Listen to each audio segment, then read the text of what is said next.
তাহাউর রানা ছাড়া আর কারা প্রত্যর্পণের তালিকায় এই মুহূর্তে? তাদের তালিকাও তৈরি করেছে এনআইএ। 26/11 মুম্বাই হামলার 17 বছর পরে আমেরিকা থেকে ভারতে ফেরানো সম্ভব হয়েছে তাহাউর রানাকে। এই হামলায় অন্যতম মূল অভিযুক্ত রানা, এমনটাই দাবি তদন্তকারী সংস্থা এনআইএর। কিন্তু তথ্য বলছে তাহাউর ছাড়াও আরও অনেকে এই হামলায় জড়িত। তাদের তালিকাও তৈরি করেছে এনআইএ। সেই তালিকায় প্রথম নাম রয়েছে লস্কর-ই-তৈবার চিফ হাফিজ সৈয়দের। রাষ্ট্রপুঞ্জের ঘোষিত সন্ত্রাসবাদী তালিকাতেও নাম রয়েছে হাফিজের। মুম্বাই হামলা সহ ভারতের একাধিক সন্ত্রাসবাদী হামলায় সরাসরি জড়িত হাফিজ সৈয়দ। মুম্বাই হামলার প্রধান ষড়যন্ত্রকারীও হাফিজ। ভারতের বিদেশ মন্ত্রকের দাবি, হাফিজকে প্রত্যর্পণের ব্যাপারে পাকিস্তানকে একাধিকবার সরকারিভাবে অনুরোধ করা হয়েছে।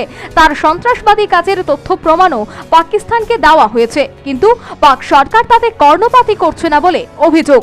এই অভিযোগ হাফিজকে তারা ফেরত পাঠাতে চাইছে না। বিভিন্ন সন্ত্রাসবাদী সংগঠনের তহবিল গড়ার অপরাধে পাকিস্তান লস্কর-ই-তৈবার প্রধান হাফিজকে 78 বছর কারাবাসের নির্দেশ দিয়েছে। কিন্তু তারপরেও সে পাকিস্তানের মদতে সেই দেশে অবাধে ঘুরে বেড়াচ্ছে বলে গুচ্ছ প্রমাণ রয়েছে, দাবি এনআইএর। মুম্বাই হামলার লস্কর-ই-তৈবার যেসব জঙ্গি জড়িত বলে এনআইএর তালিকায় রয়েছে, তাদের নাম আছে আব্দুল রহমান হাসিম সৈয়দেরও। পাশা নামে সে বেশি পরিচিত। ভারতের মোস্ট ওয়ান্টেড জঙ্গির তালিকাতেও পাশার নাম রয়েছে।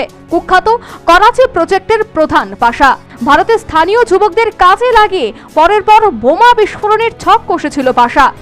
তাহাউর রানার মতোই মুম্বাই হামলার অন্যতম ষড়যন্ত্রী দাউদ শহীদ গিলানির তরফে ডেভিড কোলম্যান হেডলি। রানা ও হেডলি দুজনেই ছোট থেকে বন্ধু।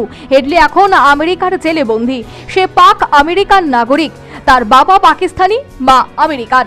মুম্বাই হামলার আরও এক মাস্টারমাইন্ড মেজর ইকবাল। 26/11 মুম্বাই হামলার আগে ডেভিড হেডলি যখন ভারতে এসেছিল, সে সময় মেজর ইকবাল তাকে টাকা পাঠাতো। পাকিস্তানের ইন্টার সার্ভিসেস ইন্টেলিজেন্স ডিরেক্টরসের অফিসার ছিল মেজর ইকবাল। মুম্বাই হামলার অন্যতম মাস্টারমাইন্ড জাকিউর রহমান লখভি। সূত্রের খবর, কয়েক মাস আগে তাকে জোর করে আন্ডারগ্রাউন্ড শেল্টারে পাঠিয়েছে পাকিস্তানের গোয়েন্দা সংস্থা আইএসআই। আন্তর্জাতিক জঙ্গি হিসেবে পরিচিত লখভি অবাধে পাকিস্তানে ঘুরে বেড়াচ্ছে বলে ভারতের দাবি। National bureau report, news vanguard.